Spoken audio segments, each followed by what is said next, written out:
Wendy was having a bad day at work. Her alarm clock had failed to go off earlier that morning, and she was forced to rush to get ready. A big girl, she was still very curvy in all the right places.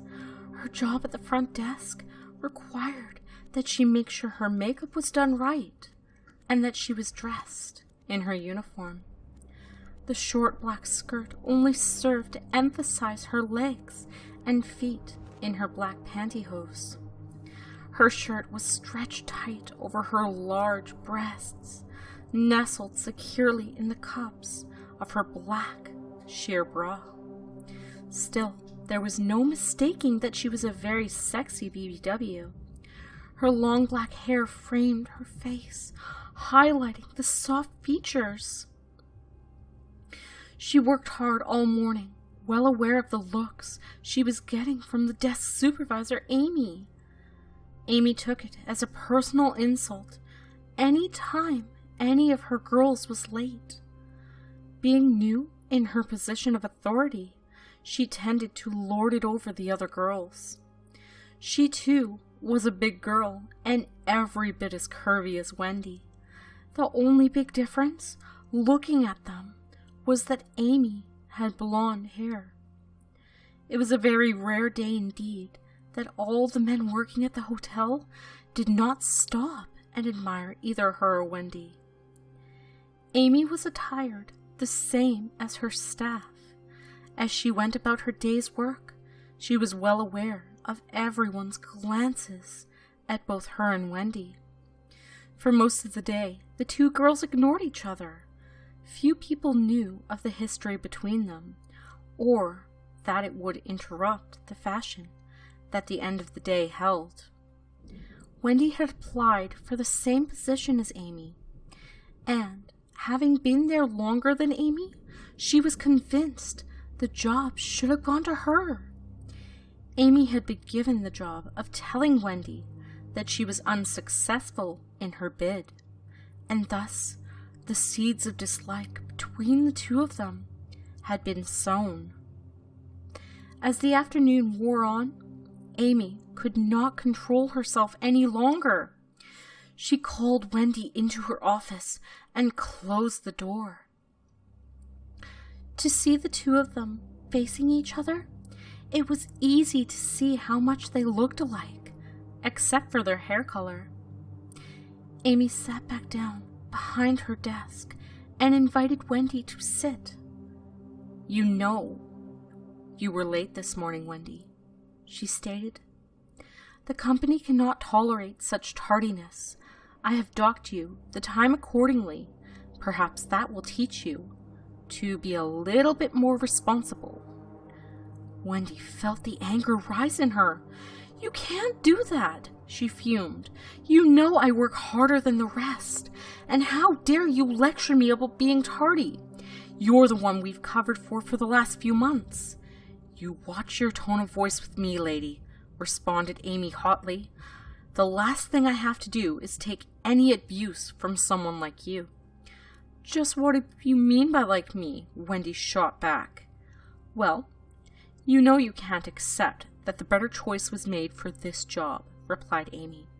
"And sooner or later, you're just going to have to accept that I'm better than you all around." "You wouldn't sound so smug if we weren't at work," hissed Wendy. A sly smile crept across Amy's face. "Are you trying to say something, Wendy?" "I think you know what I mean," came the reply.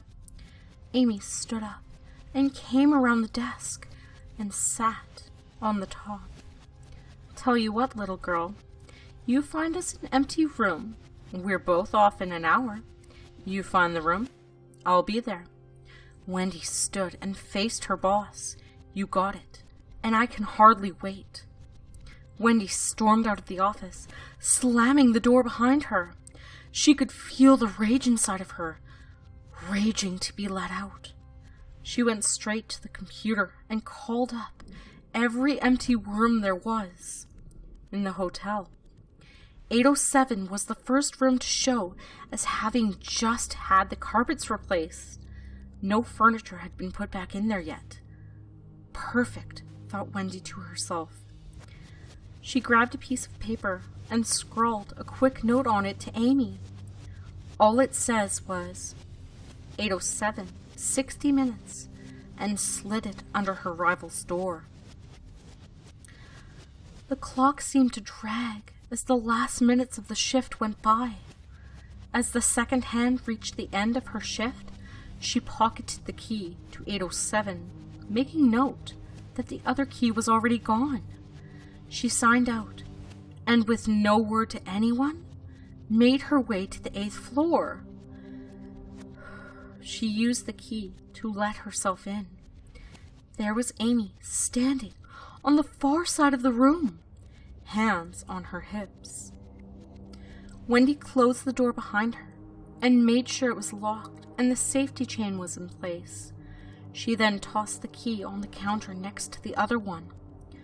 "So, you chose to show up," sneered Amy. "I'm quite surprised. I thought a little cunt like you wouldn't have the guts." "You have no idea how much I'm going to enjoy kicking your ass," was Wendy's reply. "So, what are the rules going to be?" "There will be no rules. It's just going to be you and me. The only thing I'll suggest is that we remove our shoes." "Done," agreed Wendy. She kicked off her shoes. Amy did the same. Now they stood on each side of the room, pantyhose feet on the carpet, hatred in their eyes toward each other.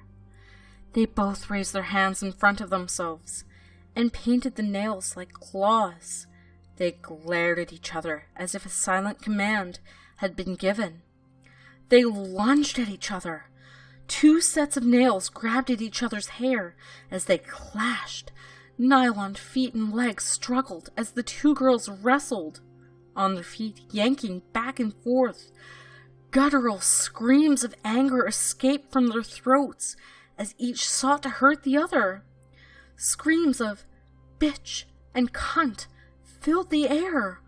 Large round breasts were pressed tight as they pulled their hair and clawed at each other. Legs entwined with the soft sound of pantyhose against pantyhose. The 2 girls stumbled back and forth until Amy hooked Wendy's foot with her own.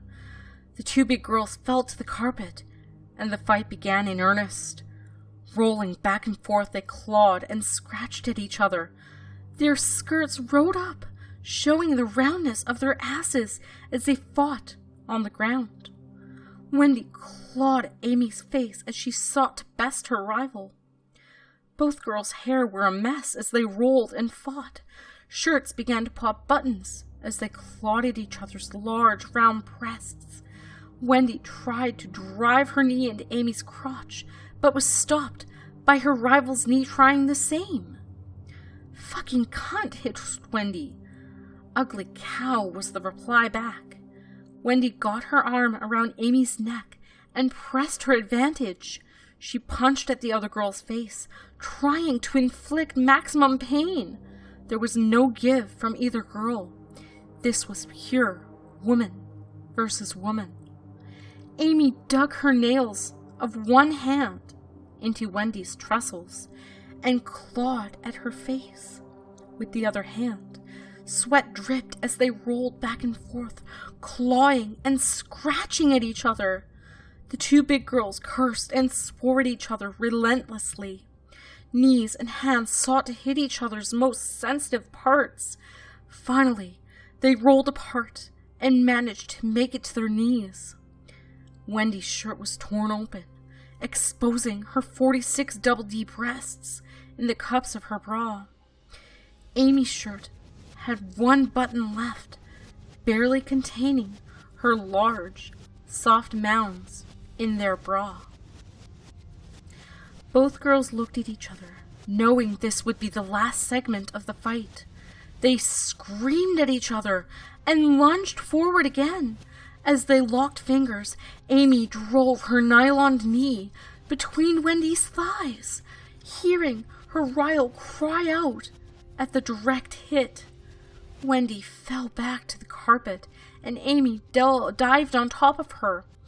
She got both hands in Wendy's hair and began to slam her head into the carpet, over and over. Wendy tried to claw her hated foe's breasts, trying to leave claw marks down them, but she was losing steam fast. Amy slammed her head over and over by the hair, feeling the dark-haired girl weaken, and then begin to go limp. She stood up over her foe. "Listen to me, good cunt," she hissed. "If you ever give me trouble again, I will do this to you again. Do you understand me, bitch?" All Wendy could do was nod as the tears began to fall. Amy looked at her, then drove her pantyhosed foot into Wendy's side one last time. As she left the room, all Wendy heard was the door click.